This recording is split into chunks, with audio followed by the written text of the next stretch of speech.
Hey, hi. Welcome to Someone Else's Movie, the original podcast where an actor, writer, director, or nebulous industry figure gives a little love to a movie they didn't make. I'm Norm Wilner, senior film writer for Now Magazine, and this is The Other Thing I Do. My guest this week is Josh Ruben, a writer, director, and actor whose first feature, Scare Me, starred himself and Aya Cash as writers telling each other scary stories in a cabin in the woods.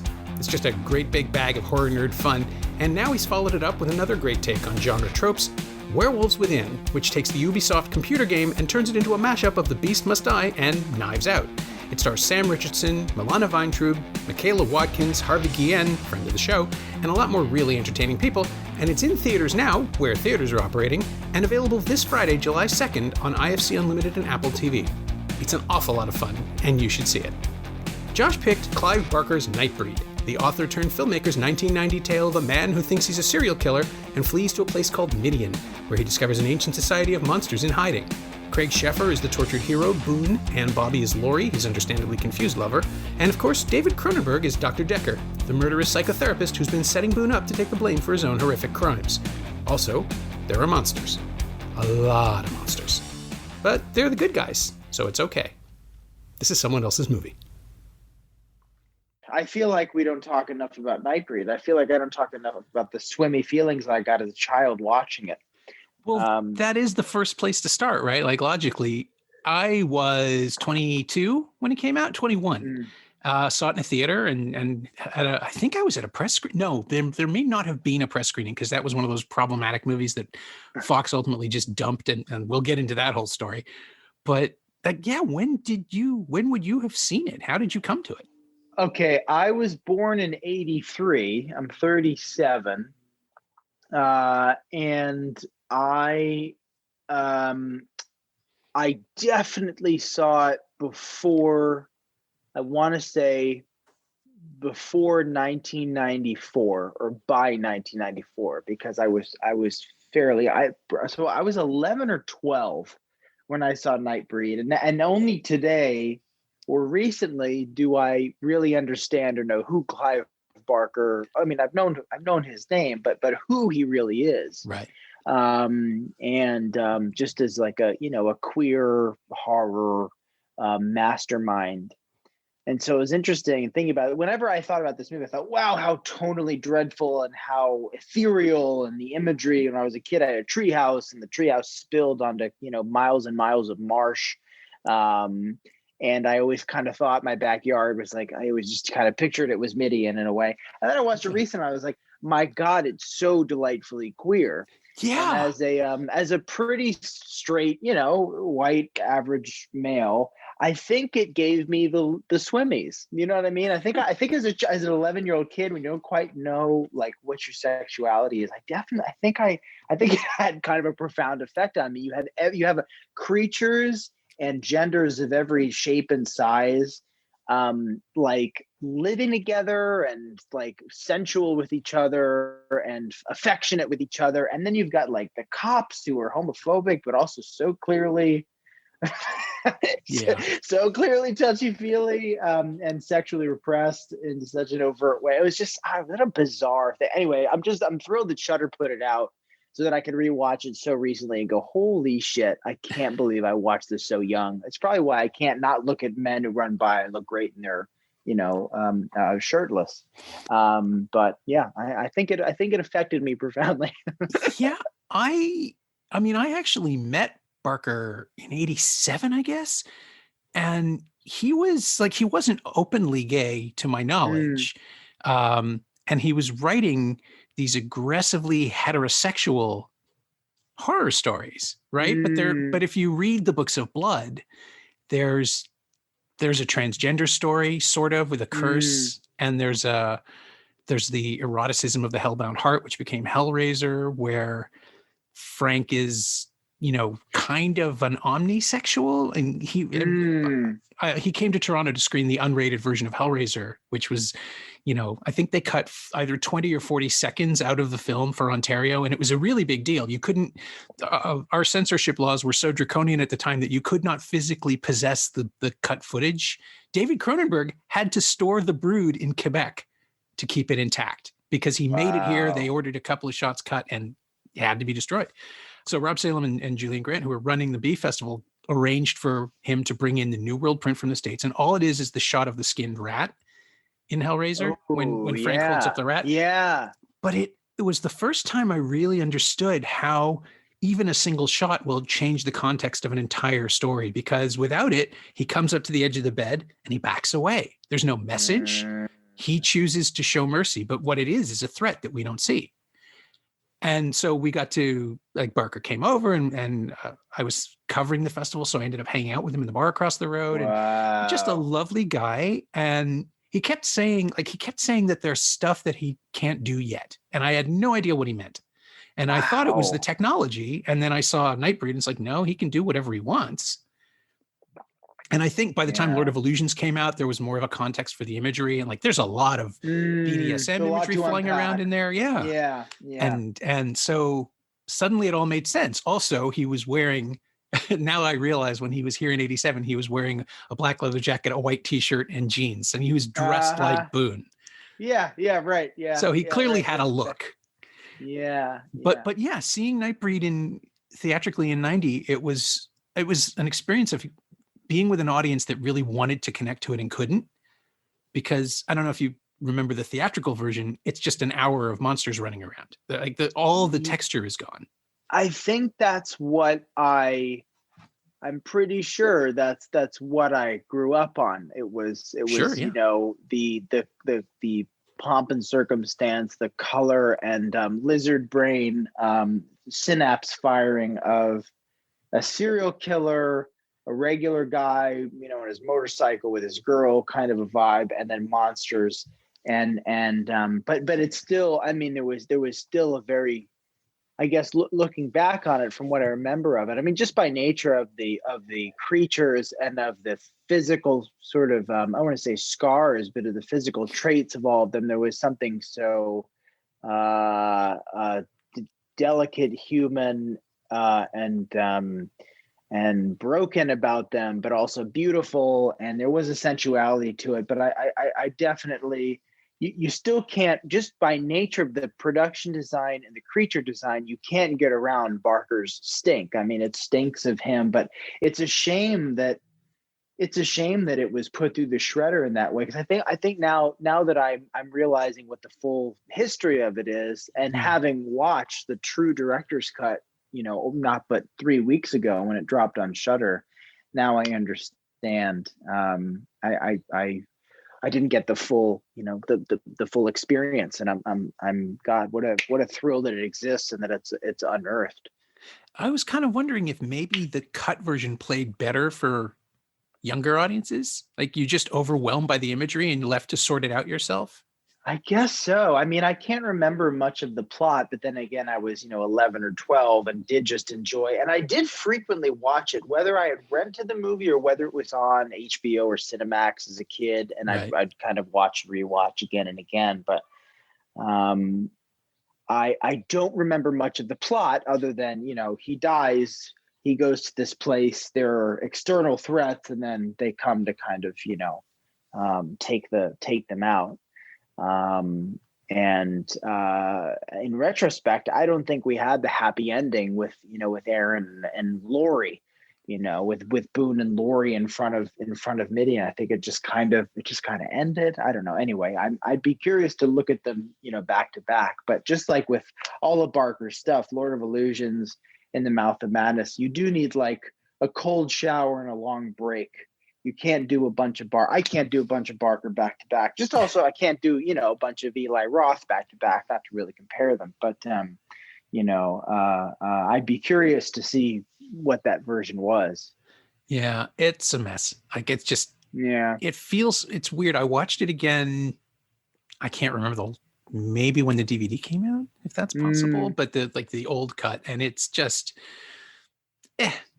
it's pieces of a movie. And then the 2-hour director's cut that Scream Factory released is the version I'm most familiar with, because I got to revisit it, and you can see it was never all the way there, but it's so close, and there's so much more. Just the fact that he lingers on people and there's more breathing room, and there's a sense in the theatrical cut that they're just pulling things out to clarify what they want, which is the special effects, but it also takes away why you're watching the special effects. It's the thing that Barker knows, right? It's not the monsters. It's what they do when they're not being monsters. It's the arguments they have amongst themselves. It's the community of it all. I mean, and just so I think what really stood out to me oddly was there was more backstory with the cops opposed to them just being goons who show up with like machine guns and blow everything out. It was like, oh, look at this A and B status relationship between, the sheriff and his kind of right hand, and all of that odd sexual energy, first of all, but second of all, it was way more realized characters, even though that they were basically, ridiculous Batman villains, in the Barker sense. They have purpose. That was what stood out. Right. Yeah, exactly.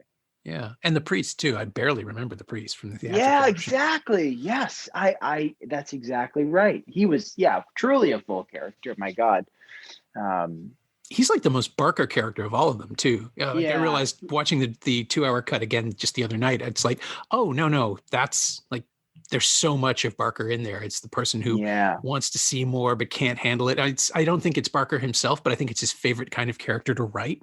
Right. Like Tempted. that the Lovecraftian attraction where no one has ever seen this and lived. Well, it's like, I still want to see it.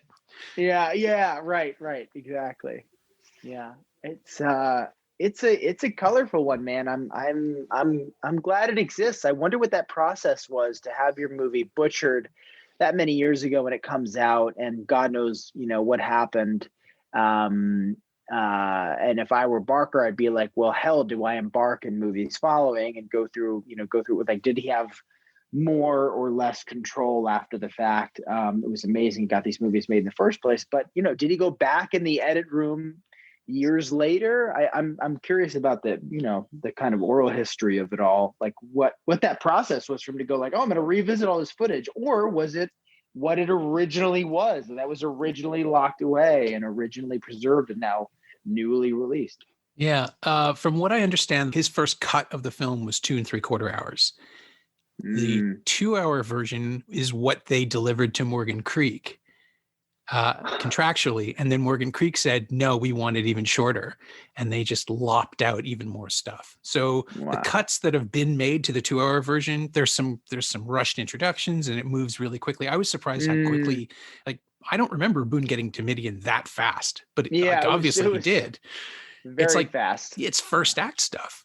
And that moves very, very, very quickly. And I think also the Cronenberg material was moved up to start faster, to just pull us right in. But as a result, the both versions, the 2-hour and the 99-minute cuts, are both like headlong rushes into the special stuff, into the monster stuff. And the real world doesn't exist. Like, it's just something Boone leaves.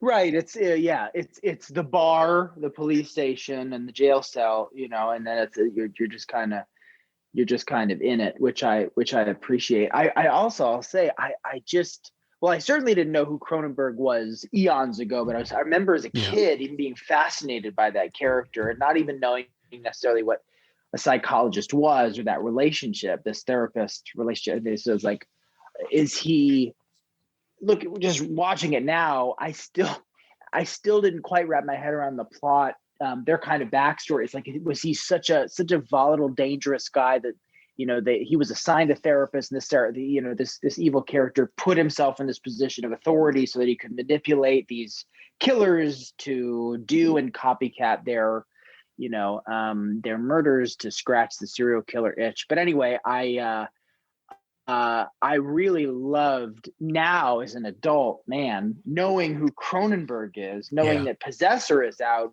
his son's work, and appreciating the fact that here's a director, on a similar path, dare I say, that I want to go on. Like, oh my God, here's a cool genre director who also like occasionally would jump in front of the camera for his filmmaking buddies in the genre and play a fun villain. Like, what a dream that would be, It's what I love about Lee Winnell popping up and, the Insidious franchise here and there, really, popping up in anything that he does. Like, wow, what a dream. You can craft this whole mythology and then kind of jump in front of and behind. But anyway, I really reveled in that relationship and that all those scenes, because they were stretched, they were longer now, just kind of fully kind of getting it. Holy shit, that's great.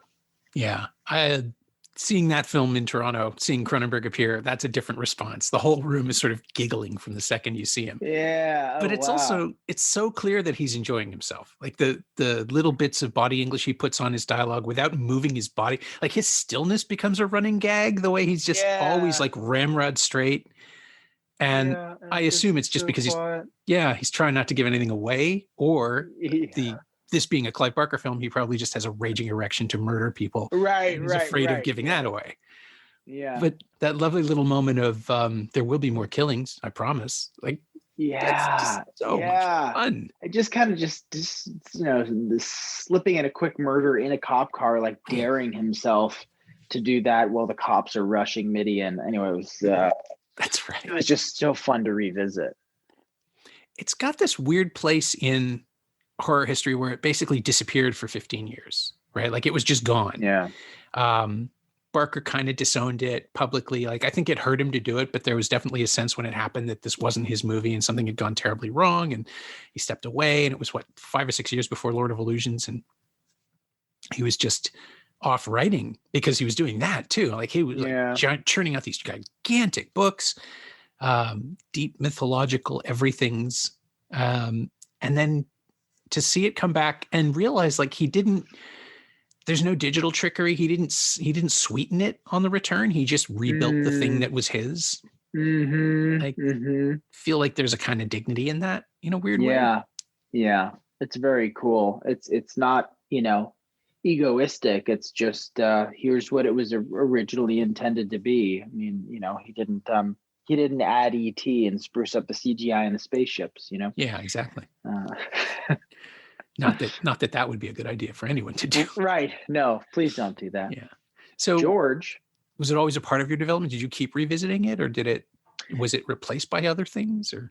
I'm sure it was definitely replaced by other things, but there was definitely a time. You said it came out in 1990. That's so interesting. It did, right? Yeah. So there's something interesting about that year. And I mean, I'd say those 3 years through 93, or maybe 89, 90 through 92. These like really gritty, tonally kind of bleak, full moon style kind of puppet master films, but also like Darkman.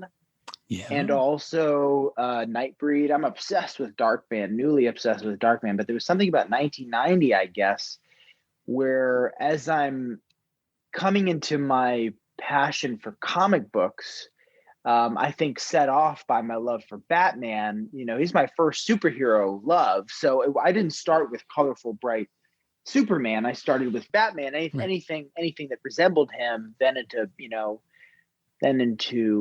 to Darkman and is the darker the better. Venom. Right. I was it felt like a perfect lockstep intro to kind of deepen that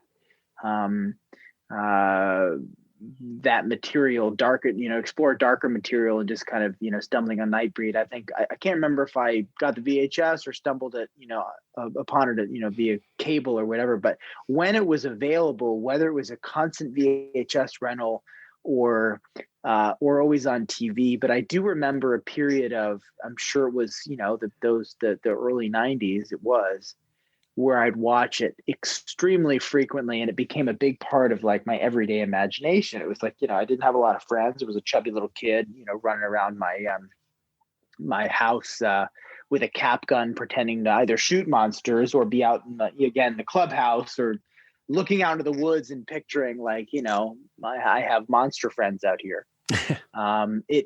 I think it was like hugely influential on me. There was also something funny I realized the other day when I was like tweeting about my loving rewatch.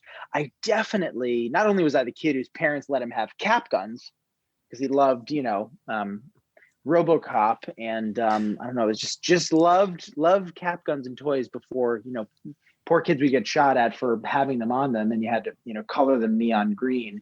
But I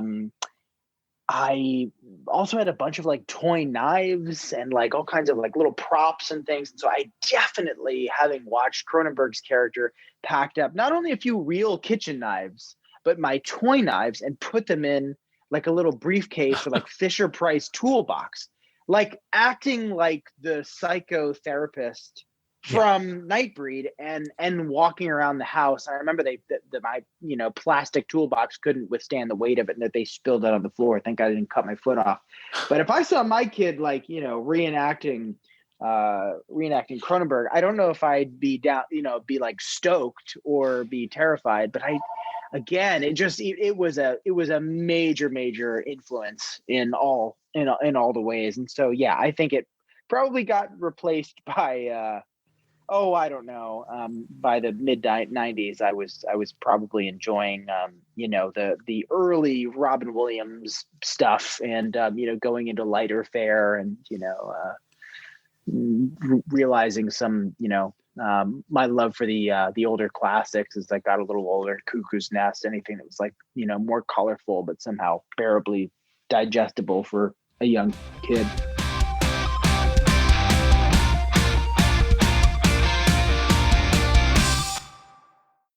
Actually, Cuckoo's Nest is sort of an interesting, there's a through line there somehow. Is the emotional highs and the expressive the nature of it.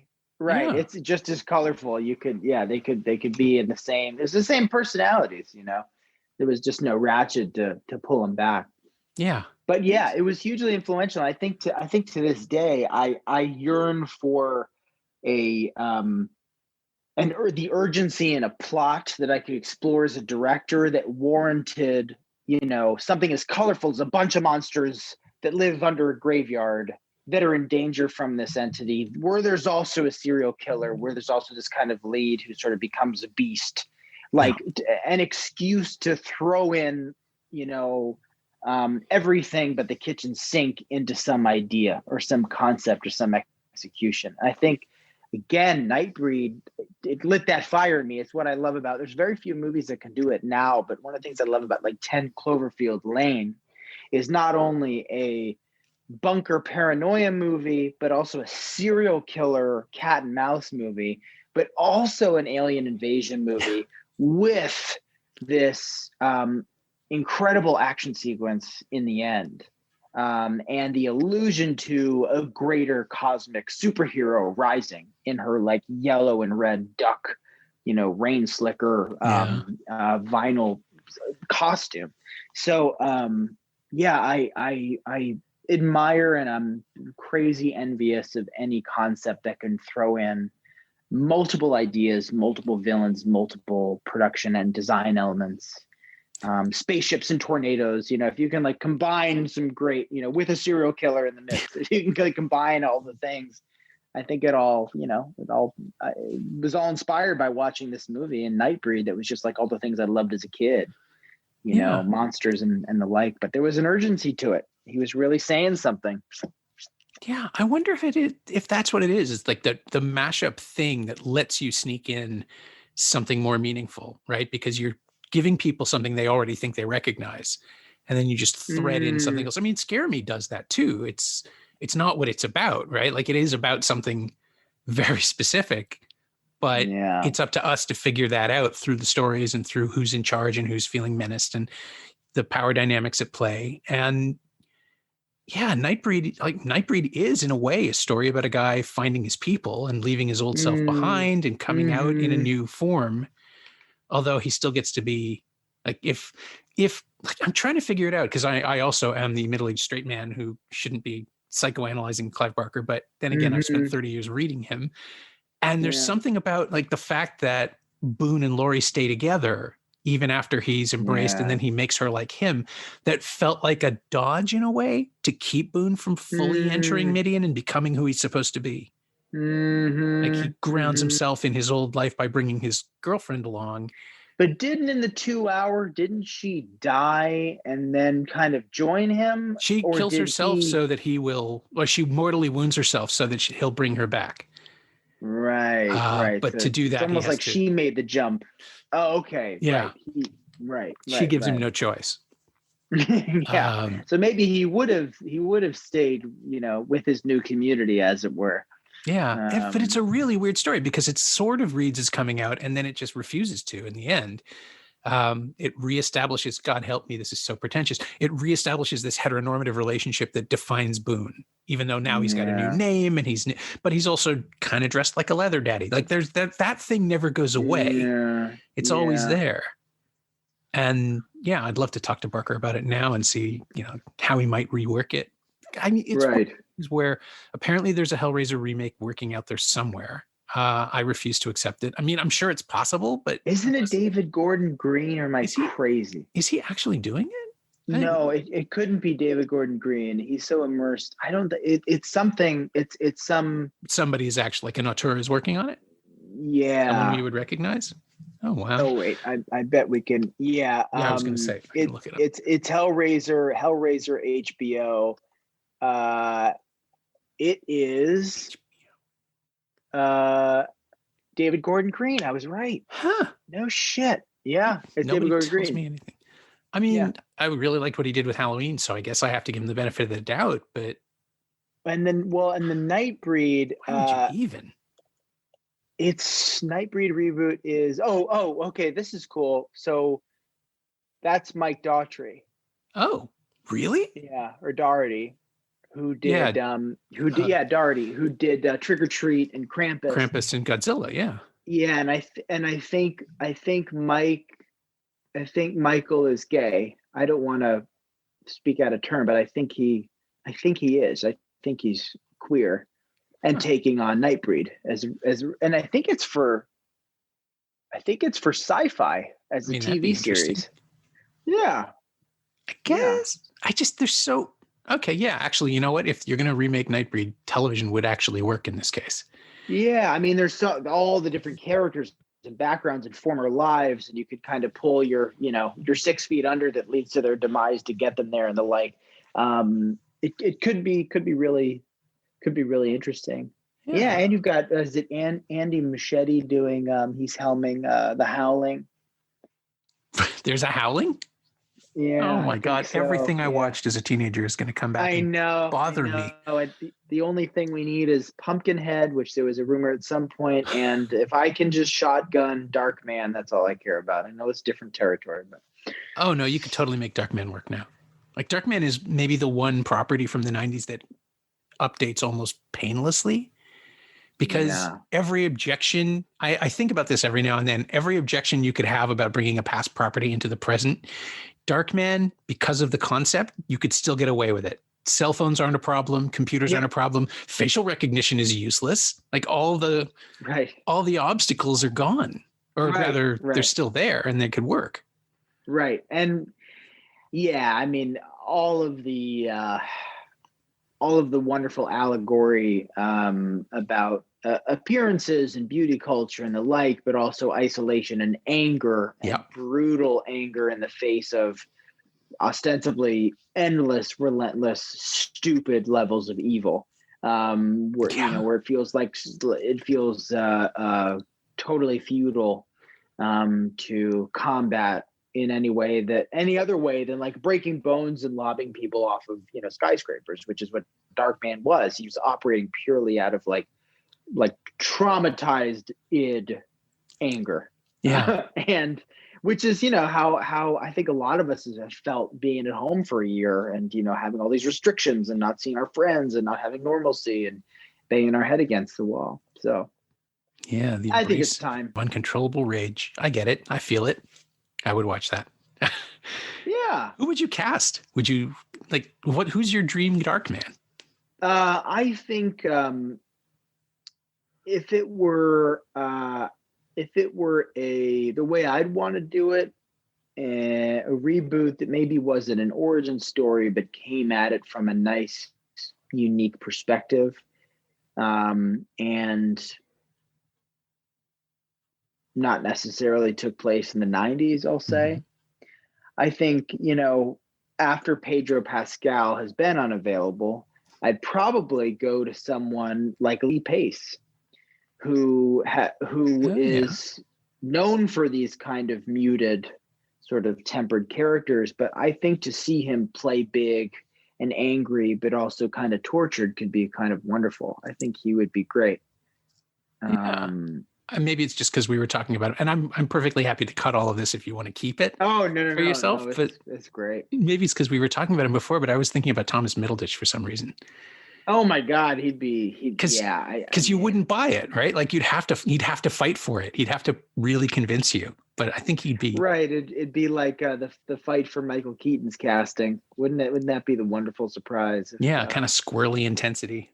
Yeah, right.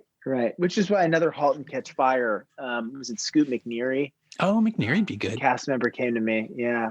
But you need that. You need an actor who is so like Thomas. I mean, you need someone who's so bold and has no ego about kind of going all out, like a Sam Rockwell. Someone who's just like, oh, I'll throw my voice out. I'll be physical. I'll put my fist through the wall, but also, I can also be tortured, do the goofy cry and do the fight stuff and everything else. It's a hell of a character and a fun part, but there was a great article the Hollywood Reporter put out about the 30-year history of it. Liam Neeson talking about how he really wanted to take it on because he wanted to work with prosthetics, but you're also, you're a face, you're a famous face. He wasn't famous at the time. It was his first role, but you're a famous face taking on this part in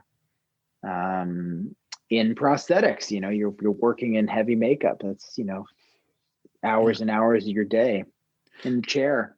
Yeah, and you couldn't do it with CG. I mean, it'd just be cheating. No. Although I got to say, even today, Aaron Eckhart's Two-Face looks still real good. That was so incredible. That technology must have come a long way since, whatever that was, 2008. Yeah. That's true.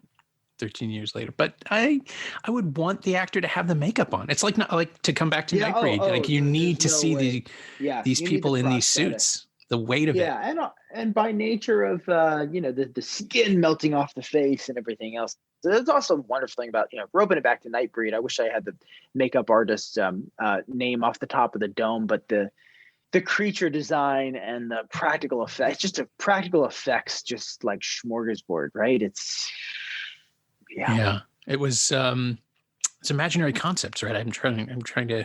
I'm reading the text on the Blu-ray, but it's too small for my contact lenses to make out. Oh, let's see. Well, makeup department: Gary Bunn, Mark Coulier, Robbie Drake, Chris Fitzgerald. Oh, wow. Chris Fitzgerald worked on Attack the Block with Robbie Drake. Gary Bunn did Solo, a star. So it's like there's some real deal folks who've been doing it for a while. Hellraiser 2, hairstylist Heather Jones. Bob Keane, does that ring a bell? That's pretty cool. Who's that? Bob Keane, does that ring a bell? I'm pulling from my own brain and I'm pulling into the Fangoria issues stacked in my brain. I'm sure I've seen his name in a Fangoria here or there. Yeah, that's maybe in like, God, all these great documentaries. Like, is it Heart of Darkness? That great Shudder documentary about all the 80s horror. That this like 4 hours of volume. My God.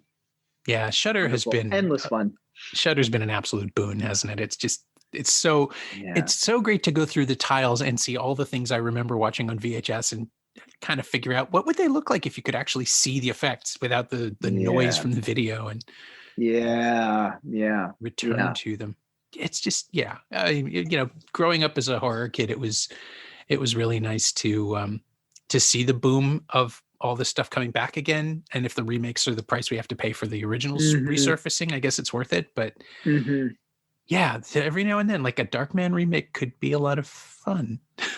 Yeah, I think so. I think we're ready. I'm ready. How do you convince people that the big question is like, could you do something that isn't an origin story that would stand on its own? And I think, you could do all the exposition. But I don't think you could. I don't think you should reboot it. I think I'd be more interested in a sequel. I'd be more interested in seeing something that was 30 years later and what that would look like. How do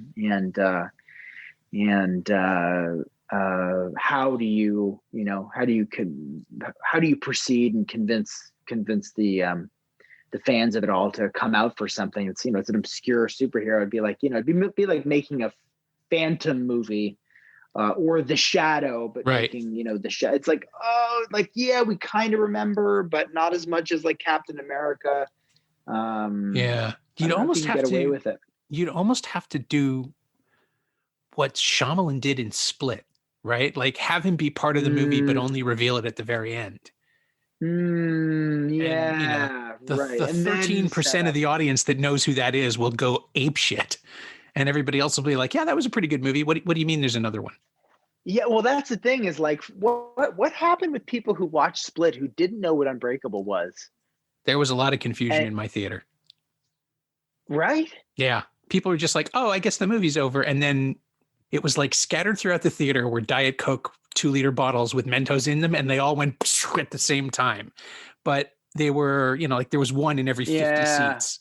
Yeah. And people just lost their minds, but it was a tiny percentage of that crowd. Yeah. He got his trilogy. He really wanted that trilogy. He wanted it 20 years ago, and now he got it. That's a fantastic movie. Unbreakable is it's phenomenally good.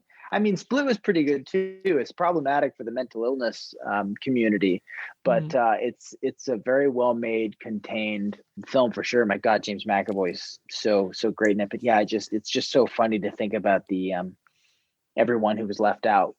Yeah, no, it's weird. Just the idea of doing that with a Darkman movie, where he's sort of somebody like he's an executive, but we don't really catch it. He's in 3 or 4 scenes, and then at the very end, pulls his face off and walks off. Yeah. Yeah. Oh, and he looks normal. Like it's an Anthony Hopkins guy, just sort of in the background, getting things done, being fatherly towards someone else. And then at the very end, for whatever reason, Frances McDormand's character shows up and he goes off with her. Oh, right. Right. Exactly. Liam Neeson shows up in Irishman de-aging makeup. Why not? He's got masks. Right. He can do whatever he wants. Yeah, that's right. That guy looks like a young Liam Neeson. Yes, yes, he does. Yes, he does. Yeah. Oh, it's bubbling. I'd watch that. 5 o'clock. Yeah. Oh, it's melting off his face. It must be up the 99 minutes or Quitting Time. Yeah. That's your title. Quitting Time. Yeah, exactly. It's Darkman: movie Quitting Time. About a troubled paramedic, but it just ends with Darkman origin. What a bold swing. I would watch that. Yeah, I would too. I don't know. See, now I know I have to cut this because we have to preserve the secret. But to get back to Nightbreed and the prosthetics, like the natural, if you remake it, you'd have to use that. And you can sort of see stuff like, like American Gods, where they've gone for the same aesthetic, where the world is filled with creatures and we just have to stumble through them. And like Neil Gaiman and Clive Barker are sort of mirror images of each other in a weird way. But there's something about Gaiman's work that keeps it from playing in the same way. And I don't know what it is. Like you have to go full on Coraline and create a completely invented artificial world. Whereas with Barker, I think he can make an easier sell of the real world filled with horror. Or at least something about his vision lends itself to working as movies and TV. Yeah, I think that's fair. Yeah. Well, he's done it from the get-go. You know what you're signing up for if you're watching Barker. So it's Neil Gaiman. I know less about. He did Sandman. Yep. Yeah. Right. Good Omens with Terry Pratchett. Yeah. Right. He's having such a moment now. So it's almost like Barker. I think I read an article recently about this. They're like, Barker's about to have theoretically a big catapult. It's like, where is that? His Books of Blood is getting, I think it's Hulu show. Yes, I heard about that.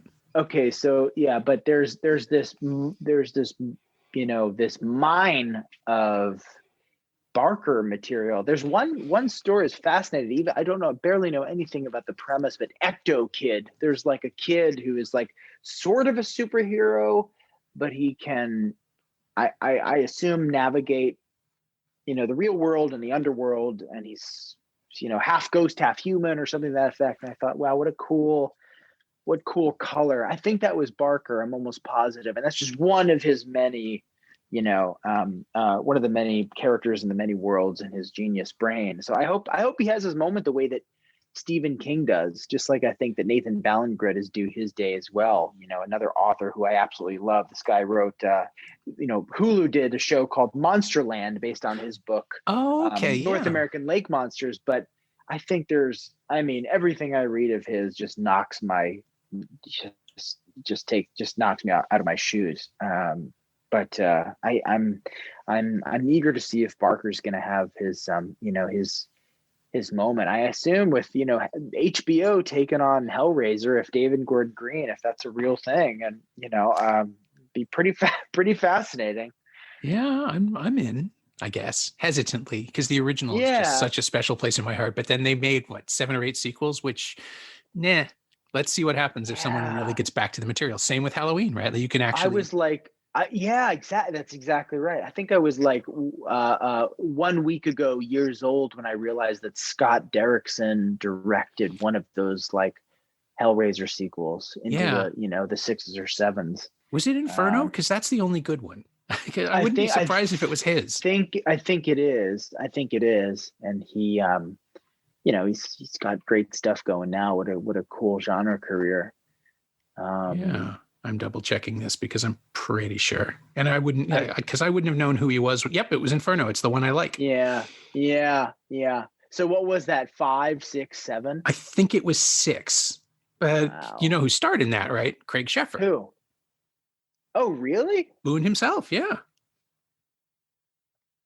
That's weird. Hey, full circle. Yeah. Full circle. Well, there we did it. And I was worried about getting out of this one. Yeah, right. Because I was afraid I'd just keep going. Okay, well, that's a perfect button for that. The actual final question of the podcast is always, is there anything from the movie you chose that infects your own work? So, is there a specific pull from Nightbreed that you used in your own stuff? Or is it just more of an aesthetic? I think, again, philosophically, that idea of bringing in multiple elements, creatures, that combination of practical effects and ideas. So it's a gigantic answer or response to your question, but the idea of being able to bring in and make work several different, say, characters, concepts, and colors, and create something that actually says something is a journey I want to go on and figure out. It's part of what I want to do and make as a filmmaker. I want to make rewatchable, fun stuff in the genre or in the genre realm that takes you on a ride, but that has, if I can get away with monsters that scared me, a bit of a message, and bad people, and the commentary on the evil of the world.